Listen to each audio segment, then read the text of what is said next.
Hello, my name is Ray Camacho, and this is a presentation for osteoporosis. A typical patient presentation could be represented by a 66-year-old white woman who presents to her primary care physician for further work after being seen and treated by an orthopedic surgeon for a pathologic fracture. A pathologic fracture is a break in a bone that is caused by an underlying disease. She sustained a low impact fall from standing, which led to her injury. She states generally that she doesn't have pain, but rates pain in her wrist 7 out of 10 on pain scale. She was diagnosed with diabetes type 1A at a young age. She has been smoking a pack of cigarettes a day since age 20 and lives a sedentary lifestyle. Her primary care physician recently informed her that she's underweight and that she's also postmenopausal. Etiology. There are two categories of osteoporosis: primary osteoporosis and secondary osteoporosis. Primary osteoporosis can be divided into three types: type 1 or postmenopausal osteoporosis, characterized by the disproportionate loss of trabecular bone. Is associated with fractures at sites rich in cancellous bone, such as the vertebral body and distal radius. Type 2 or age-associated osteoporosis, which affects all skeletal sites with both cortical and cancellous bones such as the proximal femur, is a result of senile decline in bone mass. Type 3 is idiopathic osteoporosis, which affects premenopausal women. Secondary osteoporosis occurs when an underlying disease, such as hyperthyroidism, where being hyperthyroid can trigger an imbalance of bone eroding activity by osteoclast, or myeloma, which causes dysregulation of bone turnover via changes in bone marrow microenvironment, which also causes weakening of bone. Deficiency states like vitamin D also lack the absorption of calcium from the food you eat in the intestines, and medications like chemotherapeutic drugs, which also cause the thinning of bones.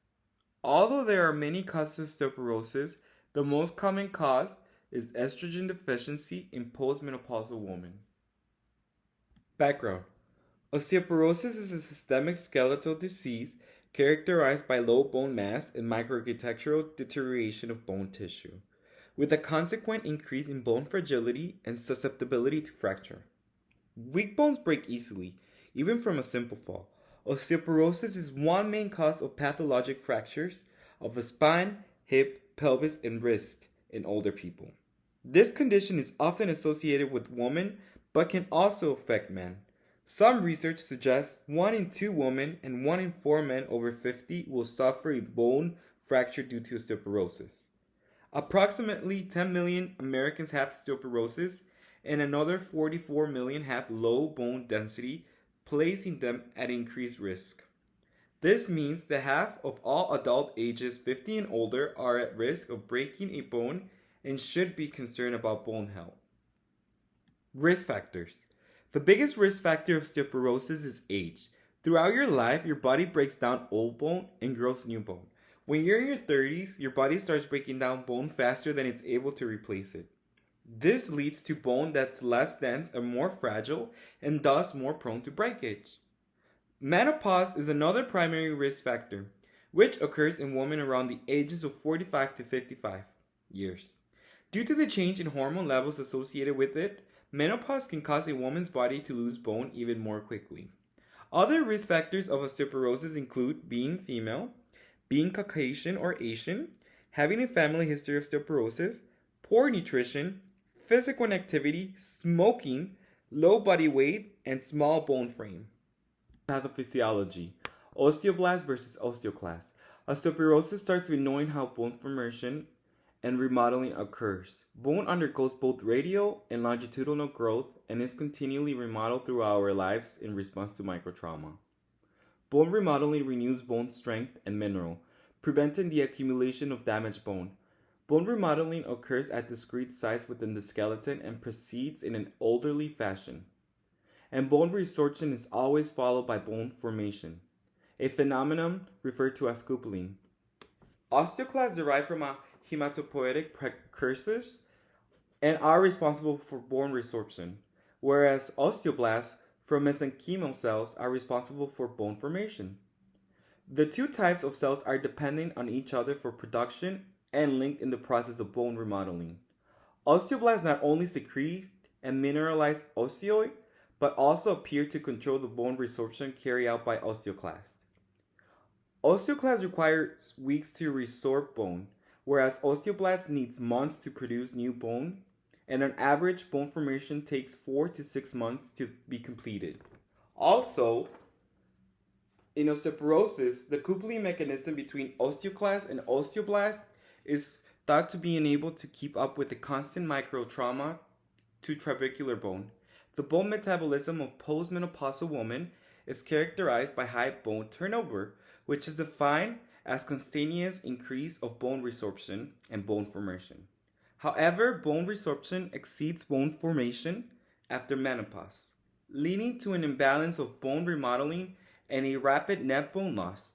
In the first 5 years after menopause, bone loss occurs drastically and primarily in cancellous bones, while in the later years, the bone mass decreases more slowly and mainly affects cortical and trabecular bone space, a process that can last for up to 10 years.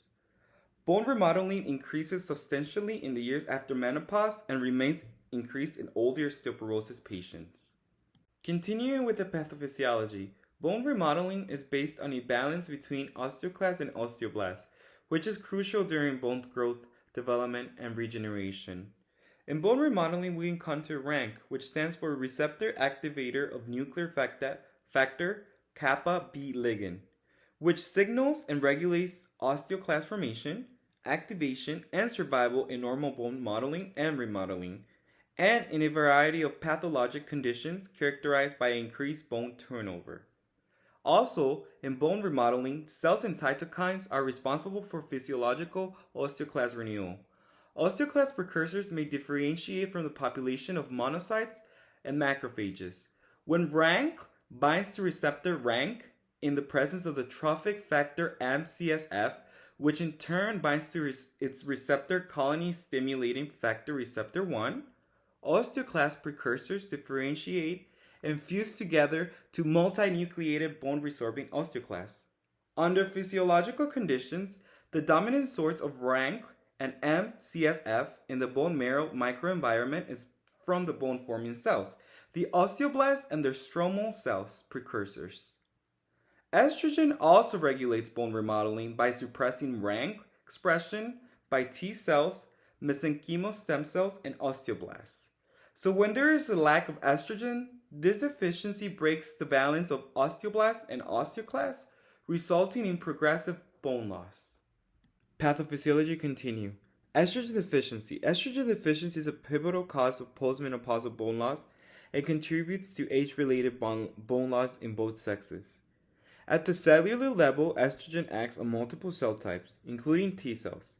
Estrogen deficiency is associated with increased production of tumor necrosis factor by bone marrow T cells, which augments receptor activator of nuclear factor kappa B ligand, or RANK, which is induced osteoclast genesis.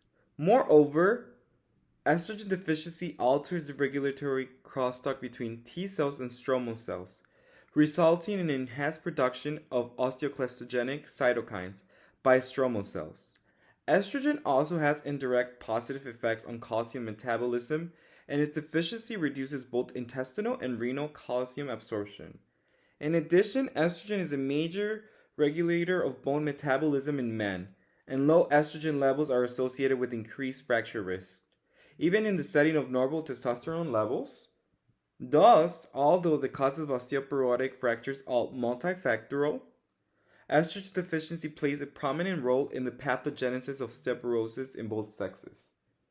Estrogen deficiency can lead to excessive bone resorption, followed by inadequate bone formation. Estrogen deficiency increases the number of osteoclasts and decreases the number of osteoblasts, resulting in overall bone resorption. Symptoms. Usually there are no symptoms for osteoporosis. That is why it is sometimes called a silent disease. However, you should watch out for the following things: loss of height, getting shorter by an inch or more, change in posture, stopping or bending forward, shortness of breath, smaller lungs capacity due to compressed disc, pain in lower back, or pathologic fractures. Diagnosis. A bone density test is the only test that can diagnose osteoporosis before a broken bone occurs. This test helps to estimate the density of your bones and your chance of breaking a bone. DXA stands for Dual Energy X-ray Absorptiometry. You can find out whether you have osteoporosis or if you should be concerned about your bones by getting a bone density test. This test uses a machine to measure your bone density. It estimates the amount of bone in your hip, spine, and sometimes other bones. It is the only test that can diagnose osteoporosis. The lower your bone density, the greater your risk of breaking a bone. A bone density test can help learn if you have weak bones or osteoporosis before you break a bone, predict your chance of breaking a bone in the future, see if your bone density is improving, getting worse, or staying the same. It can also find out how well the osteoporosis medicine is working and let you know if you have osteoporosis after you break a bone. Other screening tests are called peripheral tests. Screening tests measures bone density in the lower arm, wrist, finger, or heel. The types of peripheral tests are PDXA, Peripheral Dual Energy X-ray Absorptiometry, QUS, Quantitative Ultrasound, or PQCT, Peripheral Quantitative Computed Tomography. Screening tests can help identify people who are more likely to benefit from further bone density testing. Understanding bone density test results are reported using T-scores. A T-score shows how much your bone density is higher or lower than the bone density of a healthy 30-year-old adult. A healthcare provider looks at the lowest T-score to diagnose osteoporosis. A T-score of -1 or above is normal bone density. A T-score between -1 and -2.5 means you have a low bone density or osteopenia. A T-score of -2.5 or below is a diagnosis of osteoporosis. The lower a person's T-score, the lower the bone density. These pictures, called scanning electron micrographs, are from biopsies of a normal and an osteoporotic patient. The normal bone shows a pattern of strong interconnected plates of bone. Much of this bone is lost in osteoporosis, and the remaining bone has a weaker rod-like structure.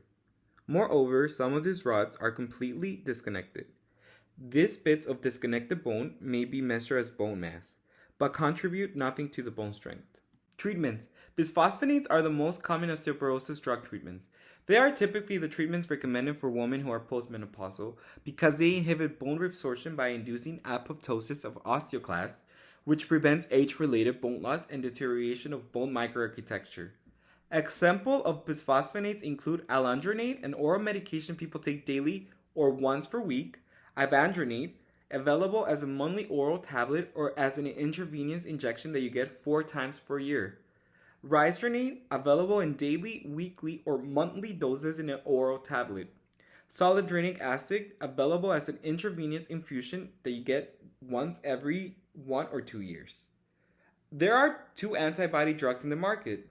Denosumab, which links a protein in your body that's involved in bone breakdown and helps slow down the process of bone breakdown.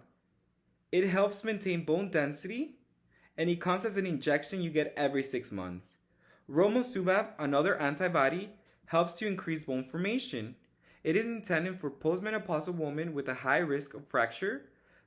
This includes women who have risk factors for fracture, have a history of fracture, or haven't responded to or can take other osteoporosis drugs. Romosumab comes as 2 injections. You get them once a month for up to 12 months. Calcium and vitamin D.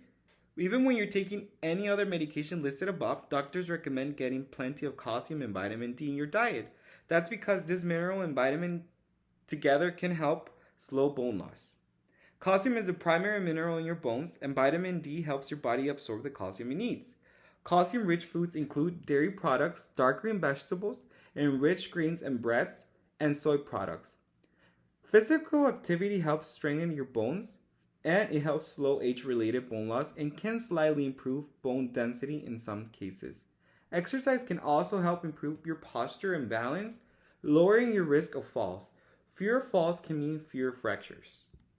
Thank you for listening to my presentation, and I hope I was able to help you understand more of osteoporosis.